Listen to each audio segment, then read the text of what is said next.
আরে গাইস, দাঁড়াও দাঁড়াও, এই ভিডিওটা না দেখলে কিন্তু তোমরা মিস করে যাবে। আমি যদি তোমাদেরকে বলি তোমরা খুব সহজে লাড্ডুর কোটোর ঢাকনি আর সফট ক্লে ইউজ করে খুব সুন্দর একটা ওয়াল হ্যাঙ্গিং বানাতে পারবে, তাহলে কি তোমরা আমার কথা বিশ্বাস করবে? নিশ্চয়ই না।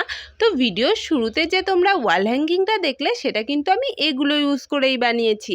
কিভাবে কি করেছি ভিডিওটা পুরো দেখলে তোমরাও বুঝতে পারবে। প্রথমে সফট ক্লে দিয়ে অনেকগুলো ফুল বানিয়ে নিয়েছি আর মৌমাছি বানাতে বসে গেছি। মৌমাছির ডানা আটকানো হয়ে গেলে একটা সেফটি পিনের সাহায্যে ডিজাইন করে দিয়েছি। লাড্ডুর কোটোর ঢাকনিটা নিয়ে রাউন্ড করে কেটে নেওয়ার পর এখানে তো আমার রূপোর কাঠিটাই বেঁকে গেছে। যাই হোক, পুরো কাটা হয়ে গেলে আঠার সাহায্যে এক এক করে ফুল বসিয়ে নিয়েছি।